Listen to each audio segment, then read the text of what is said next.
outside the U.S., whether it's something as simple as just checking a news report or something a lot more sensitive, you always want to make sure that you have optimum security. Sometimes just to protect from something embarrassing, other times it can be a much more serious situation. Our next two speakers are here to discuss using travel routers to increase your security on the road. And here they are, Ryan Lackey, Mark Rogers.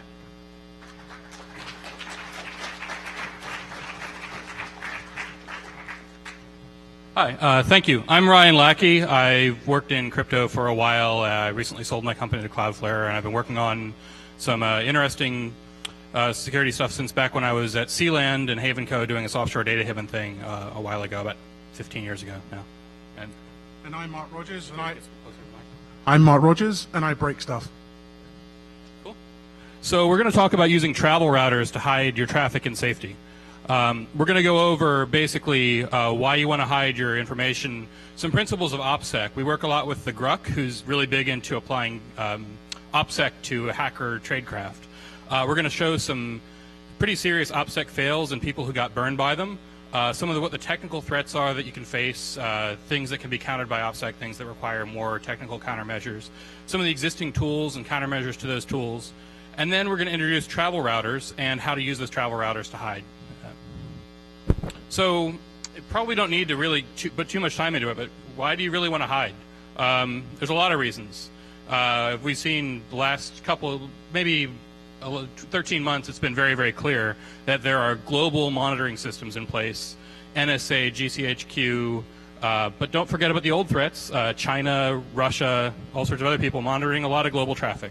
You don't want to get flagged. You don't want to be special. Like, you really don't want special treatment. You want to be completely a normal person that nobody really takes interest in, because the interest they take in you is not usually very good. And there's good reasons just care about privacy. Like, you don't really want, you just personal, like, innate desire for privacy. You're not necessarily somebody who's doing anything really illegal. You're just sort of this normal person. And you've got to prevent some basic threats. You want to prevent, there's a principle that if you have a lot of individual things that are themselves not terribly sensitive, but you put them all together in one place in a big database, that collection of stuff is much more sensitive than any of the individual things. And to be honest, there are times when you're doing stuff where you really don't want to be monitored in specific, where you're doing something that might be illegal under some people's laws, might be high risk, might get you in trouble with people that are very powerful. You want to bypass some things that are totally arbitrary that you don't believe in. You don't want to get detected. And you want to make sure that if you do something and you don't get caught while you're doing it, it doesn't come back to burn you like 20 years later. So there's a whole lot of reasons why you might want to hide.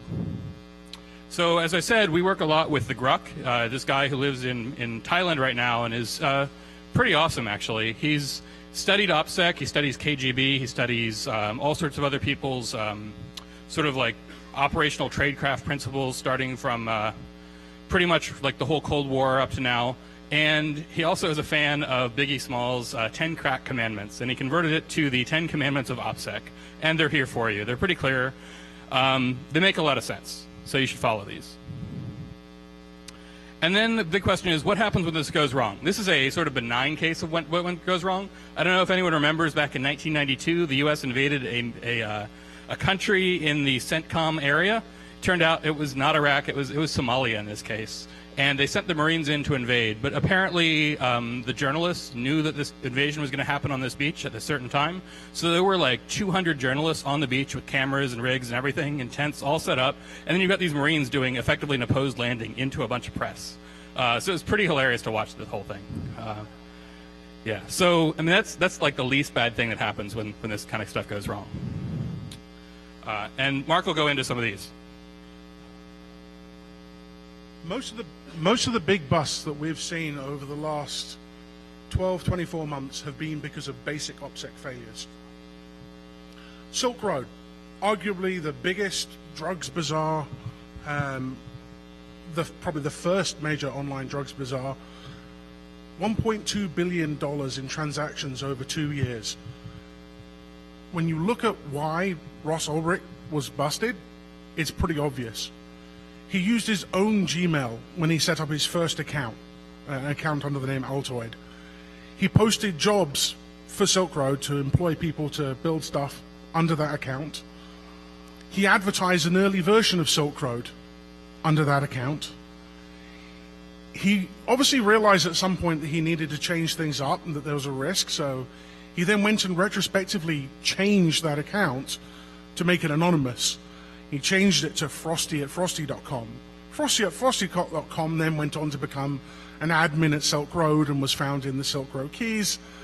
He was also seen to post snippets of code to Stack Overflow, asking questions, code that was later found in Silk Road. All of this stuff is really basic. Don't post things using your own name. Don't use your own email address. Don't use your home address. And once you've posted something on the internet, don't think that you can go and change it and delete it, because once it's on the internet, it's out there. That's not how the internet works. Same thing with Sabu. Sabu was busted just at 2 OPSEC failures. Sabu was careful. Sabu spent a lot of his time using Tor. He also spent a lot of his time using IRC. One time he forgot to use Tor. He logged on to IRC using his own details, his home address. That was enough. In today's world, there are people wholesale collecting data just in case. The governments are storing vast amounts of information, and they can retrospectively mine it. So that one time that you log in using your own address is going to be there. And as they search back through history, they'll link it. The other failure was even more basic. If you're going to buy parts for cars using stolen credit cards, don't have them shipped to your home. LulzSec is the same deal. They use personal Facebook accounts to send defacement code. They use their real names as their usernames. They never compartmentalize their stuff. You may be a really cool elite hacker, but if you go and boast that you're a cool elite hacker using your personal account, someone's going to link the two. Separate business and pleasure. Separate your illegal activities from your legal activities. And finally, the jury's kind of out on this last one, Mark Karpeles. I know if anyone here thinks he's innocent, whether he's guilty, but what I do know is when he posted saying that Mt. Gox had been hacked, that it had been taken down using the Bitcoin malleability attack, and that he only had 2,000 Bitcoins left, I and a couple of friends did some very rudimentary tracing using some accounts he'd used before. I don't know if any of you remember when Mt. Gox had its solvency issues the year before, but Mark Karpeles moved around some cash to show that he was actually solvent. And what we did was we went back and we looked at the accounts that he'd moved that cash around to and looked to see what happened to that cash. And what we found was it had been split and moved in some other accounts. And those other accounts held 90,000 Bitcoins. That's quite a bit larger than the 2,000 Bitcoins he was claiming that he had left. And lo and behold, when that accusation was put to him, he suddenly found another 200,000 Bitcoins that he had forgotten about in a wallet. If you're going to steal money from people, at least be smart and try to launder it. So what are the common mistakes and vulnerabilities that we see that are sort of in common from all these things? I mean, of course, the big threat is always insiders. Either there's infiltration of your organization or somebody gets turned. You bust somebody for some minor thing and then you tell them, oh, you're going to go away for 2 or 3 or 4 times longer than you could ever possibly stand, and they roll over pretty fast.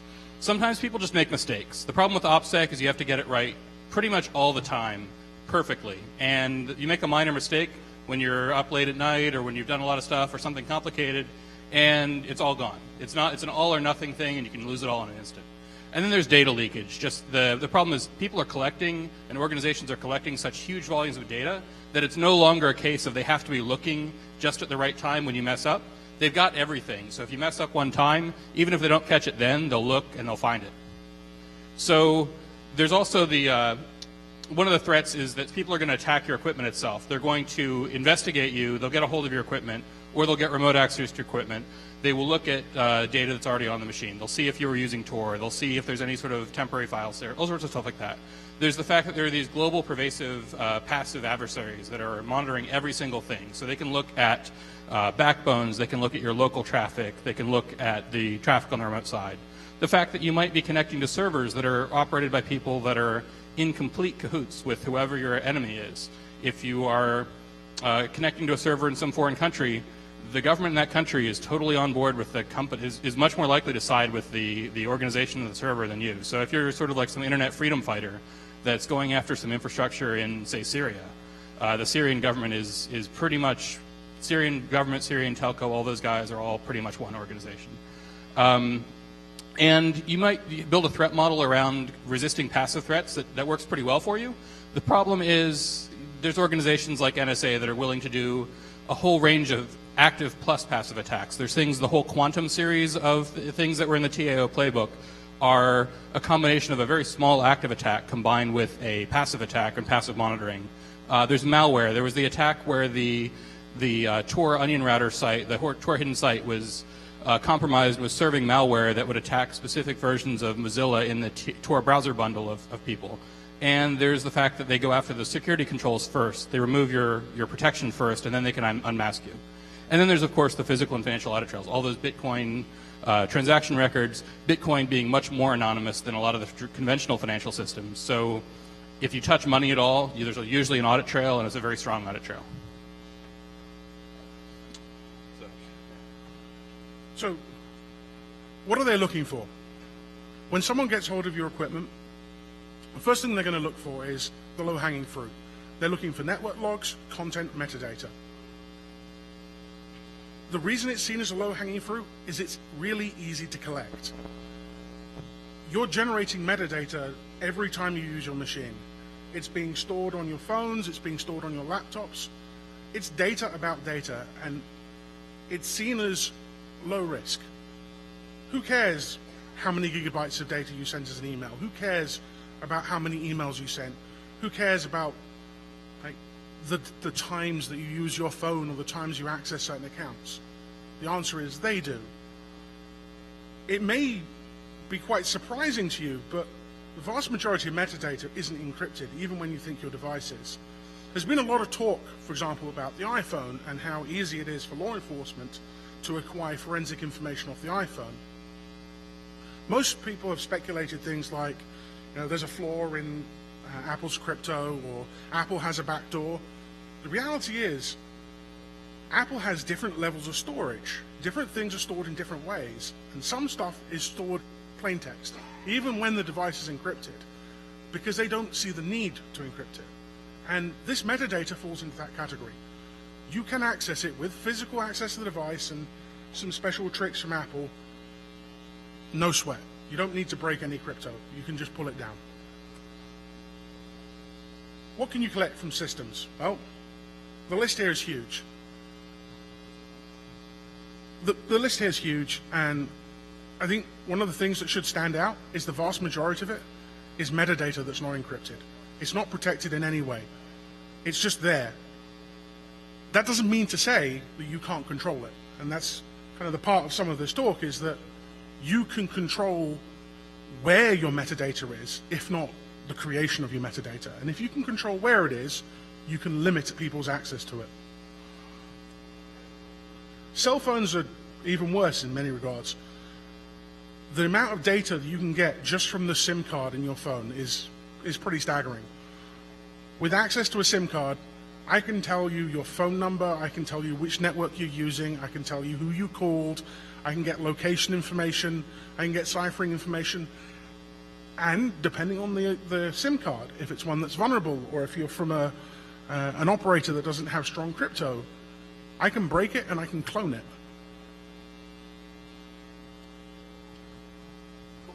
So we're basically in the golden age of signals intelligence. It used to be this really hard thing that was only directed against foreign governments and foreign militaries. Now it's kind of something you can do yourself, or that's so easy for governments to do. The marginal cost of each additional target is so low that they can do it pretty much to everybody.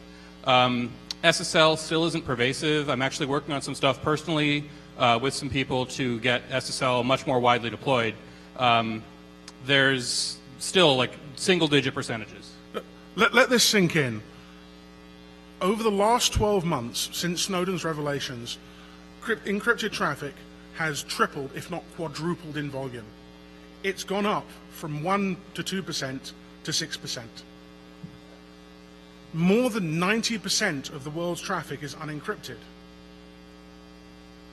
Why?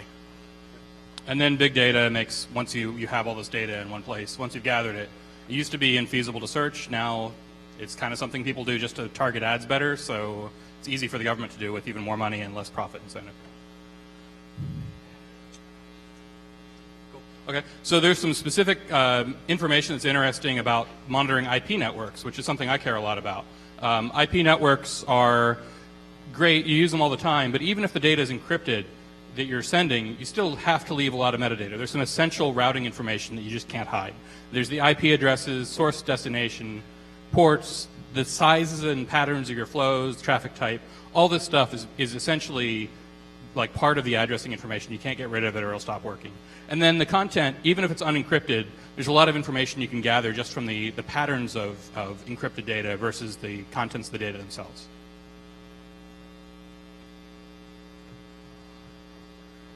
Obviously, if you have access to cell phone equipment, you're going to get even more. As somebody who has access to the operator network, you can get pretty much the keys to the kingdom. You have call time, duration, call-on-call party. You have a rough location, not necessarily precise unless it's transmitted, although that is accessible with the operator's cooperation. You have data traffic, SMS traffic, and voice calls. Over the air, it's a little bit trickier. You can get the IMSI. Everyone's heard about IMSI catchers. They're being deployed everywhere at the moment. What most people don't realize is just how sensitive the IMSI is. The government treats the IMSI as unsensitive metadata. You don't need a warrant to seize it. Stingray devices are being deployed all over the place. The reality is the IMSI is a unique identifier that's attached to you as a cellular subscriber. With the IMSI, I can track your phone. And it doesn't take a lot of equipment to do that. A colleague of mine, Kristen Paget, demonstrated at DEF CON that just for a few $100s, you can build an IMSI catcher to track people. The reality is it's actually got even cheaper, because now we have these things called femtocells. And what a femtocell is a cell base station in a small box. It's the Wi-Fi router equivalent of the telco network. And these things aren't secure. Well, some of them are secure, but they're not that secure. And if you route a femtocell, or if you modify it in any way, you have a cheap IMSI catcher. In fact, more than that, you have an active base station attack. Something that previously you could only buy for $200,000, now you can buy at Walmart for about $100.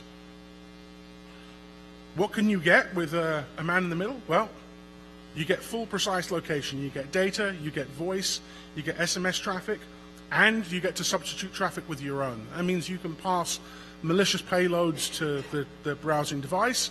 It means you can see what the user's doing. You can listen to what the user's saying. Pretty much as the operator. In fact, I would argue more than the operator, because you have the opportunity to do stuff that the operator wouldn't do because of legal constraints.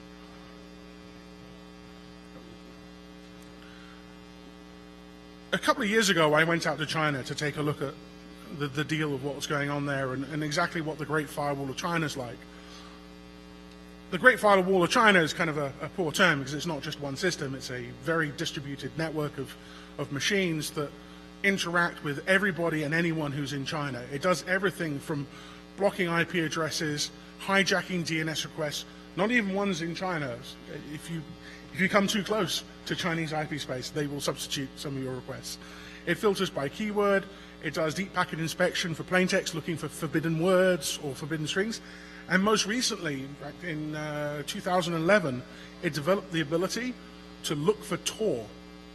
And what they did was they built a signature detection system that looked for the handshake, the ciphering handshake that Tor did, and if they detected it, it then actively scanned the IP address they suspected and spoke Tor to it, and set up a one-hop onion circuit to validate that this was truly a Tor bridge or a Tor node, and then blocked it. That's pretty advanced stuff and a major setback for people who love privacy, like me. So the good thing is you don't have to rely on having perfect OPSEC 24/7, 365 to defend yourself. There are actually some tools out there that make things a lot easier. Oh, we're going to have the slides on. You don't need to. We'll have the slides up. So we're going to have. There's a bunch of tools that'll help users protect themselves. Some of these things are just regular tools that you happen to use versus other tools that are just safer to use. There's other tools that are not really so safe in their default configuration, but we can tweak them with some new settings to make them a lot safer. And then there's a bunch of tools that people have been working on really for the past maybe 15 years, but especially in the past 5 or 10 years, to sort of intentionally hide information and provide privacy. Not merely hide content, but also provide anonymity. There's some great things. Tor is probably the most successful to date, and there's a lot of other good work. And then we're introducing some new tools that are software and hardware. To start with, there's the tools that are a little bit more privacy protecting by default. There's some basic characteristics that will make a tool, I would say, generally more privacy protecting, or at least amenable to privacy than other tools. Message-based systems like email versus chat, or email versus live stream, things like that, are just generally much easier to secure. You can add latency. One of the big attacks on all these systems is you can correlate when someone's online, when they're using the traffic, and when their traffic is spiking on their local network link with a remote node. If you send email, there's less of a direct correlation, especially if it's got intermediate systems. If you've got a peer-to-peer system, it's decentralized. You don't have a single organization that has everybody's records to go after legally or extra-legally or illegally. And it's also why Bitcoin is so awesome compared to a lot of the existing financial systems. Systems that just, even if they're not totally secure, that just sort of passively encrypt everything. Like, one of my favorite things is how a lot of internet email finally in 2014 is encrypted, not because of PGP, which is an awesome message-based crypto system, but because of Start TLS. People just set up their mail servers to passively encrypt traffic that goes to other mail servers. Gmail does it for virtually everybody they talk to, except I guess for Yahoo still. Everybody who runs their own mail server should do this. It's not at all secure against an active attacker because there's really no PKI for it or anything, but against a passive adversary, it's great. So that's an example of where just sort of pervasive, passive, kind of weak encryption helps you, and then you can layer better systems on top of it. And then stuff where data and executable code are distinct is really, really important for a lot of security, and a lot of the violations of privacy of user data happen when security is subverted by an active, passive hybrid system. So those are all really important principles in general. One of the things that's actually really awesome, that's sort of one of these sort of like accidental benefits that come from something else, is that cheap hardware itself helps you a lot. If you have to worry about securing your hardware, so there's the standard for the DoD for like how you can declassify a hard drive. Essentially, it is you physically destroy the hard drive. We've basically completely given up on the ability to take a hard drive, delete data from it securely, and reuse that drive. You effectively run it through a shredder. So the fact that the military has this crazy huge budget of like $800 billion a year lets them do that with top-of-the-line equipment. I could never do that with my personal equipment until now, where I can buy a laptop for like $200, and I can dedicate it, use it for a couple weeks, use it for a couple months, and then once it's served its purpose, I can get rid of it. Disposable hardware lets you dedicate things to tasks, so you don't have to worry about how you securely handle multiple projects on the same machine at one time. You just buy a couple separate machines and use those. And phones are even cheaper than laptops. You can buy phones, like pretty soon phones are going to be included for free with like Serial that are like unlocked phones, but you can get a smartphone now for like $50, $100 for a decent phone. So that's getting pretty crazy. And then there's the model of running live systems out of memory where you're not actually writing anything to disk makes it a lot easier to secure stuff. If it's never on the disk, it's never available to anyone else to attack. One of the problems here is, of course, getting access to this hardware. It doesn't do you a whole lot of good if you're leaving like a network monitoring device in somebody's location. If it's got a serial number and you can trace where that thing was purchased with your credit card shipped to your home address. So you want to be able to buy your hardware in a non-attributable way. Bitcoin is really awesome for this. As we saw with Sabu, there was the problem where he had some stuff shipped to his house that he shouldn't have had shipped to his house. With Bitcoin, you, of course, want to buy it through like local Bitcoins or something. But there's that. There's a myth that Bitcoin is completely anonymous. It isn't. Because the transaction ledger is public, unless you take steps to hide your transactions in the cloud of other things going on, It's actually not too hard to trace what's going on. But the reality is the steps that somebody like Mark Appel should have taken is things like Bitcoin tumblers, proxies that will hide your transaction in a cloud of other transactions are accessible and available. And they're relatively easy, but you just have to think about what you're doing and understand the implications. Because if you run out after drawing $500 from your cash point, from your ATM rather, and go and buy yourself a phone from AT&T, don't have any illusions that it's completely anonymous. Because it's going to take them no more than a couple of days to trace that phone to you. And then the third part of this is the disposable accounts. So you dedicate an account to a single task. You don't run your personal email and use that to contact people for your hacking thing. You chain systems. You do all sorts of stuff like that, which is basically good OPSEC principle. The problem is it's a bit of a pain to manage all this kind of stuff. There's also VPN technology. So VPNs are kind of near and dear to my heart because I ran a VPN provider for a lot of last year, and we shut it down after the LavaBit fiasco because of some security issues or some legal policy issues that became very apparent. But you've got SSH, you've got a bunch of free VPN services you can use, commercial services that are falling to like almost $0 in cost, and then you can of course run your own VPN. The problem is they're not really terribly good for anonymity. They're really not anonymity at all. You can use them to support an anonymity system, but on their own, they're not at all anonymous. They're not end-to-end. Some of them are run by really sketchy people that like to log all your traffic and do all sorts of bad stuff to you. And a lot of them are blocked. Like, I've been trying to get Chinese users to connect to something, and it's sort of a cat and mouse game. And then you can leak data. Like, if you've got a VPN for some of your traffic, but not all of your traffic, it's often that traffic that goes around the VPN that's really interesting. Also, same as with the burner phone, don't fool yourself into thinking that you can buy a VPN service with a credit card and then go and use that VPN service to do illegal things. Because, I mean, come on, really? The same thing is, the more public a service like that is, the less likely that it's going to fly under the radar.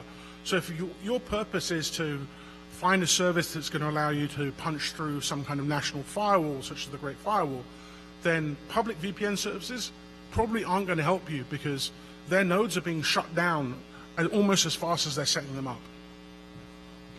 So one of the best tools that's out there today is Tor. Correctly used, it will keep you anonymous, I believe, at least until it hits the exit node. And it generally works. I use it. It's a great tool, but it's got some disadvantages. It's easy to block if you know the signature.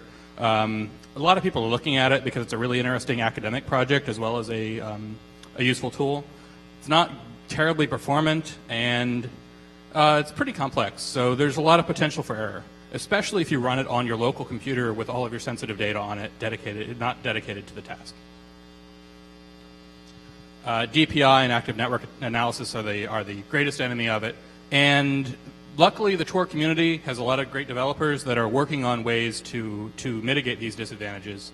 The best thing is actually to run like format transforming encryption or pluggable transports to change the way that Tor traffic looks to the outside world as it transits. They've been working on this for I think 3 or 4 years now, at least, and it's pretty effective. And we'll go into that. So what the Tor project realized is that we're in a world where we have access to tools that can analyze big data. We can now take huge swaths of data and look for signatures, patterns. We can look for ways to attribute the types of services sending these things. And that means that for our traffic to stay hidden in this giant cloud, it has to become a moving target. We have to come up with ways either to hide the tree in the forest, or we have to come up with ways to make sure the tree is constantly changing shape so that when they look at it, it's a bush, now it's a blade of grass, now it's another tree, now it's a bush, and that way no one can pin it down and track it. And that's where the pluggable transport concept is fantastic, because it's dynamic. It means you can load different modules. Right now, there's 7 live pluggable transports that you can use with Tor. There's OBFS proxy, there's Flash proxy, format transforming encryption, Scramble Suite, Meek, OBS4, OBFS client, and then I think there's like 3 others which are coming live. OBS4 is by far the most popular, although format transforming encryption is probably my favorite. OBS4 is basically just an encryption layer on top of Tor TLS. It negotiates the session keys and encrypts everything between the client and server with no plain text headers. By stripping out the plain text headers, you remove the opportunity for signature detection. It's just random data that they see, makes it very difficult for them to say, this is anything. It just looks like noise. There's a visual representation here which shows the difference between ordinary Tor traffic and OBS3 traffic.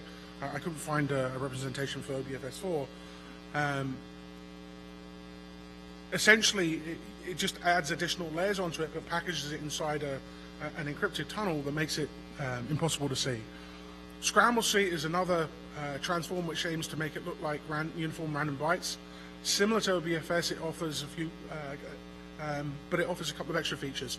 It randomizes the size and the timing of packets, and the server also resists active probing by requiring a secret key from the client before it will respond. This is in an attempt to resist the active probing done by the Great Firewall and other sensor systems that are coming online. Flash proxy allows the creation and utilization of very sudden, short-lived JavaScript-based proxies. They don't do much to try and hide it, but they set it up in a way that you can just create a cloud of browsers and have them just create a Flash network very quickly, put it up rapidly. Doesn't matter if it gets found, because hopefully you've used it by then and it can pop up another one, and new ones can come up as fast as old ones are taken down. Format transforming encryption is my favorite. This encodes data in a way that it matches an arbitrary regular expression. The idea is they've looked at how most of these censoring systems automatically identify traffic and attribute it to a type of traffic.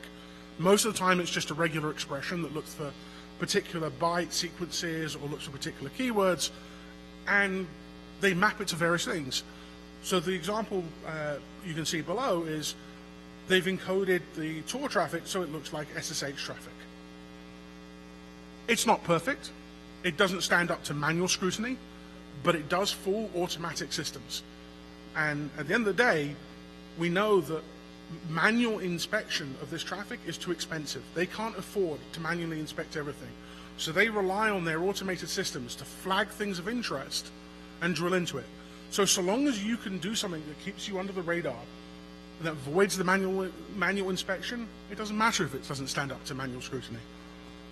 And one of the disadvantages for the attacker is that those automated systems have to run incredibly fast. They're running on 10 gigabit Ethernet links, multiple links, and they can't add too much latency to the system. They have to be reliable and everything else. I've worked on a high-speed proxy that needs to do the same kind of thing, and we worry about microseconds. So you really don't have a lot of processing time to do this kind of pattern matching in IDS.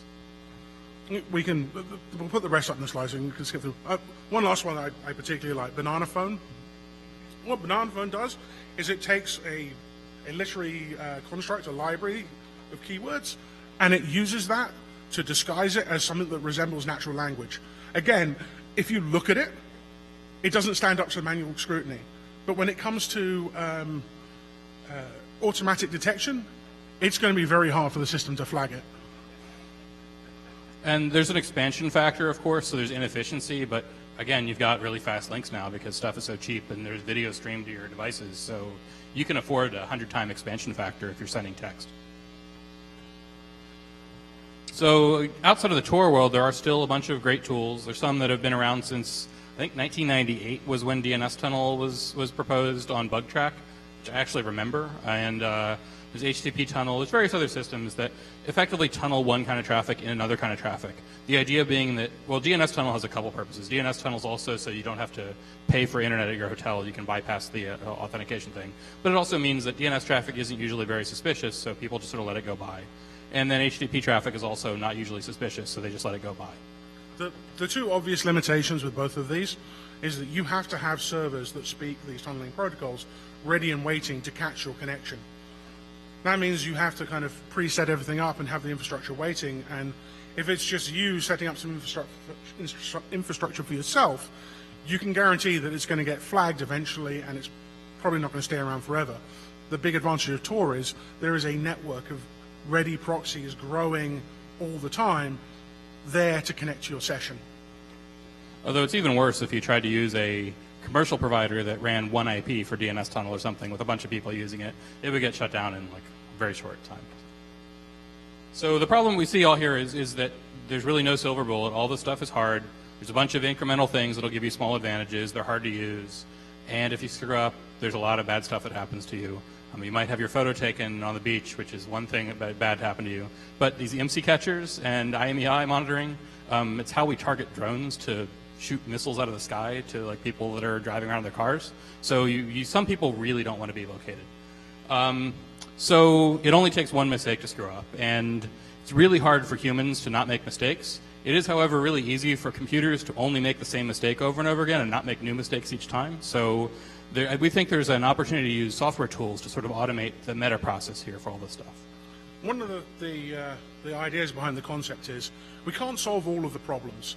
You're going to end up with a system that's so complex that by the time you've created it, some part of it's going to be obsolete and not worthy. But what we figure is if we aim at the low-hanging fruit, the stuff that there is tools and technology, for example, like Tor, out there to solve, you can solve 50 or 60% of the problem of reducing the metadata. And that allows you to spend the rest of your time and focus all of your energy on the remaining section, which means there's less chance of mistake. You're not going to make a mistake in the bit that's being done automatically. And hopefully you can put some additional effort into ensuring that the bit you do is done right. Cool. So we thought about this. I've been working on this since kind of October 2010, and thinking about it, talking with Mark, talking with Grok and a few other people, trying to figure out what the best approach to solve this is. Everyone's moving to the cloud for everything, but this is one of those things where you actually can't use the cloud as your only solution because what would you connect to, and it's the whole monitoring problem, so it doesn't make any sense. Client software, it's like 2014, and it's still a pain to write client software, even for one platform. But if I wrote something that only worked on like FreeBSD, people would complain that there's no Linux version, there's no Mac version, no Windows version, and then trying to keep something that you're actively developing in sync on all these platforms is a huge pain. Plus, you want to use it on iPhone and Android. Then you have to get approval from this like walled garden to be able to deploy software there. PGP is an effective suite. You use it right, it effectively encrypts your encryption, yet its adoption rate is terrible. Most places, the only reason it gets used is because it's mandated. Various companies insist that you have to use it as part of their policy. How many of you know people who aren't in our community, who aren't geeks, that use PGP at home? Almost none. Why? Because there's an overhead in getting this thing set up and managing it and using it. I actually, in my day job, work in the cell phone business, and we did a survey not too long ago on a really simple security measure, the PIN code on your phone. How many people do you think implement a PIN code on their phone? The answer is roughly 50%. And the reason given, the number one reason, is four-digit PIN is too difficult to manage. So there's cool stuff like the Tor browser bundle, which sort of has the same problems as client software. And some of the most secure systems we have right now are VM or bootable image systems like Tails. They work pretty well. It's still a pain to have to run VMs on your system and everything else. You have to use different tools inside the VM, and it's kind of clunky. And it doesn't work on mobile phones or tablets. There still, surprisingly, is no great virtualization system for mobile phones. I'm really surprised by that, but it doesn't exist yet. And the other option is to use dedicated or disposable hardware. So you've got your work laptop, your personal laptop, your secret project laptop, your other malware analysis laptop. And pretty soon, you're not going to be like carrying this stuff around with you. And what happens if you're out and you only have one of your laptops and you need to use your other laptop to do something? It's just, then they can just find the guy who's carrying 5 laptops and pick him up. So it's not really so great. So we thought about it, and we thought about what is the small device that you want to have for some other benefits that you carry around with you or could carry around with you everywhere that will actually be able to run all the software, all these tools on the device. And we thought that a custom secure travel router is actually the sweet spot for all this stuff. It mitigates a lot of the disadvantages of this stuff and is an easy way to deploy these tools. The reasons travel routers are great, they're super cheap. I remember when travel routers were something that was about the size of a hardback book and it cost a couple $100. Now you can go and buy little routers from TP-Link for about $20 to $25, which run Linux and which are flashable and which have all the hardware features that you might want to take advantage of to do something cool. Yeah, people use these when they go to hotels and they want to share their network with their cell phone, their Kindle, their tablet, their like wife's computer, their computer, all these like 5 or 6 devices, and they get charged per MAC address by the hotel or per connection. Or if they want to have a cell phone connection, they want to share it with a bunch of devices. So there's actually pretty good reasons to use these things that are totally unrelated to security. So that's why they're so cheap. They're not a security product. They're a save you money on paying for Wi-Fi at hotels and make it easier to connect product. So they're really price sensitive. They're made by these Chinese companies that make them super cheap, and they're everywhere. Of course, the other advantage is if you're going to use something as a hardware security product and you're going to take it into hot zones like, for example, China, you don't want a security product that screams security product. Because if you take out something that looks like a spy tool and you set it up in your hotel room, you can pretty much guarantee you're going to get a visit from the PLA within a few minutes.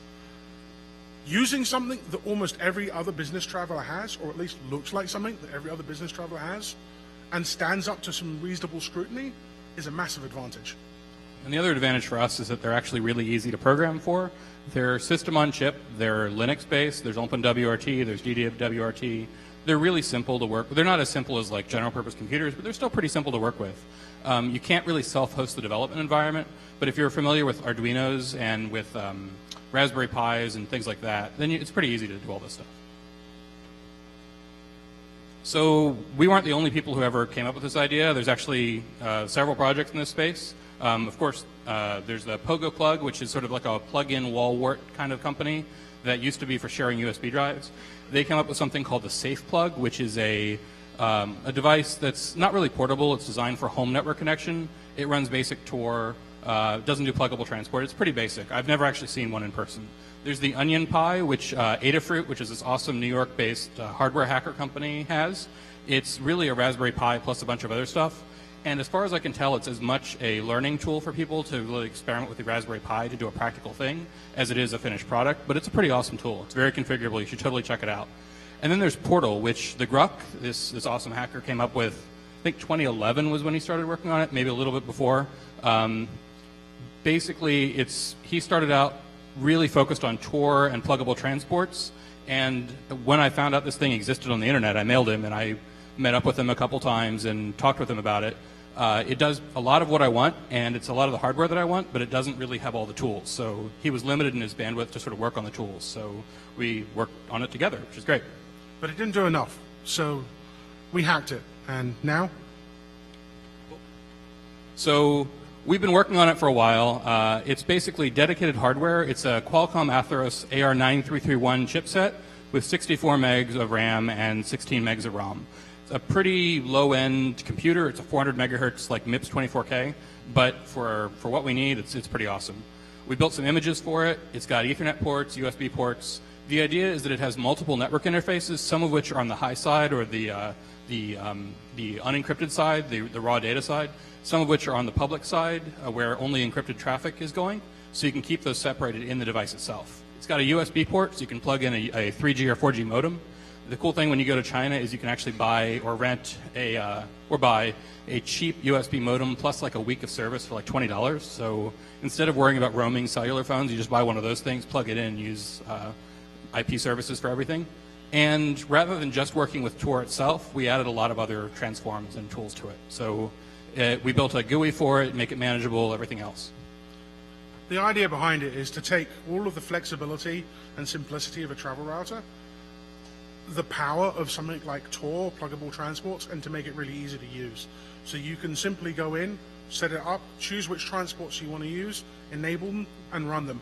But most importantly, something that's pretty simple and gives you a very visual confirmation that it's functioning and it's doing what it's supposed to do. Because one of the biggest issues I have with Tor is that sometimes your circuit can go down and before you're realizing it, you're actually sending stuff out over the browser and it's not encrypted. And sure, you can check it by going and checking what your IP address is and seeing if it's one of the Tor ones, but the reality is it's not hard to make a tool that does that and have it flag you the moment something goes wrong. And the nice thing about it being a physically separate device is it's really easy to conceptually understand. It's really hard for me to understand what a piece of software is doing when it's on a machine, especially if it's running like Mac or Windows or something, and I don't really understand every piece of software on that machine. There's all sorts of stuff that can interact. If it's a piece of hardware that only connects by one cable and you pull the cable, it's not connected. So that's a very simple principle. And I did some defense contracting, and I saw how the government side of all this stuff works. They rely extensively on hardware crypto. They don't worry about software modules or everything to the extent possible. It's all hardware modules, physical cables, easy tracking. They worry about serial numbers, tracing everything. Much, much simpler way to operate that when you're in an environment that's either high stress or lots of users, or maybe some of your users aren't quite as smart as some of your other users, and something can go wrong, it will go wrong, you make sure the tools are as simple to use as possible. So at the end of the day, monitoring is pervasive. It's here to stay. We can do a lot to change it. We can ensure that all our applications are using encrypted transports at their back end. We can ensure that we use HTTPS all the time. The reality is only 6% of traffic is using SSL, and it's only gone up like 5% in the last 12 months. It's not going to change radically. So we need to take radical steps to protect ourselves, because they are monitoring. And whether you want to protect your privacy because you're just an ordinary user who wants to ensure that you don't get flagged and your traffic isn't spied on, or whether you're someone who's doing high-risk activities and you want to stay safe, extraordinary steps need to be taken. So we've got some boards. Yeah, we're not quite ready for demo, and to be honest, it's a little bit pointless to do a show and tell from this distance and this size of a room. But look, circuit boards. These are cheap commodity boards.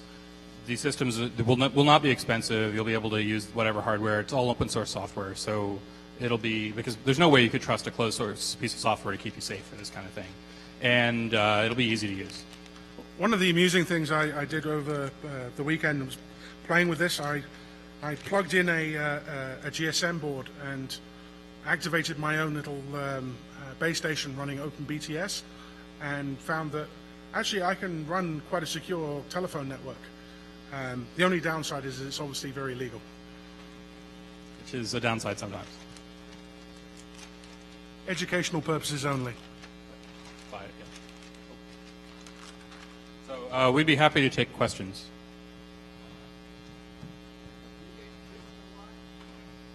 No comment.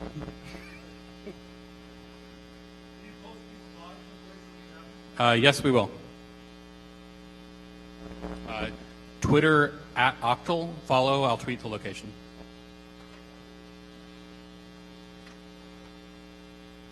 Thank you very much.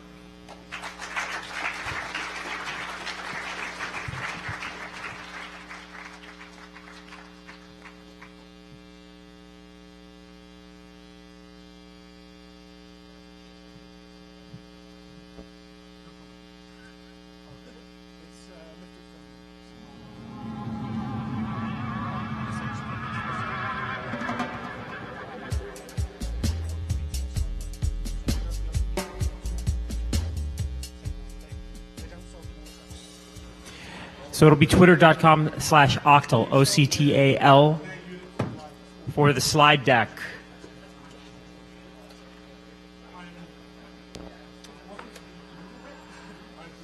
One more thing tonight will be coming up shortly.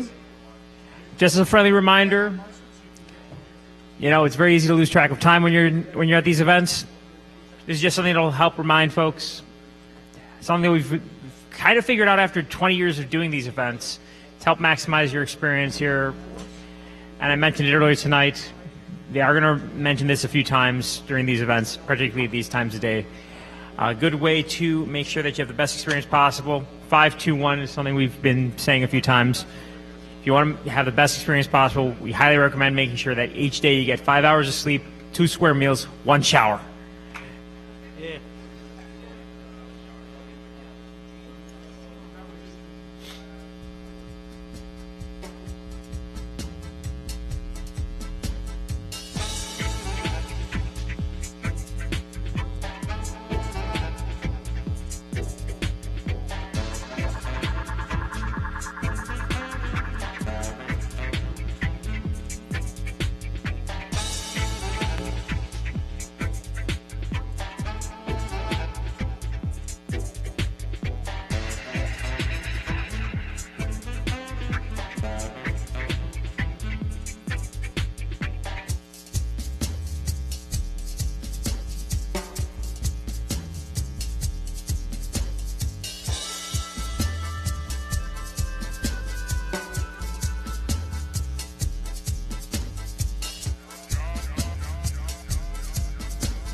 Cheers. Shady.org.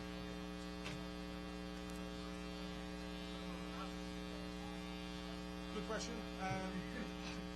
We were hoping to actually live demo one here, but we managed to put the setbacks with the UI. I'm hoping to have a demoable one by DEFCON in a few weeks' time. So hopefully at least by the end of this year.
It always pays off to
have no voice and I must scream.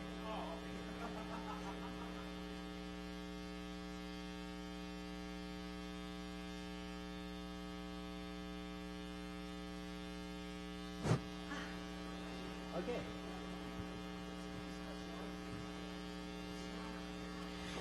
To wrap things up today, the first day of hope, descent is our theme of this conference. And, well, this is one vision of what might happen if we fail in our mission. And to bring us that vision,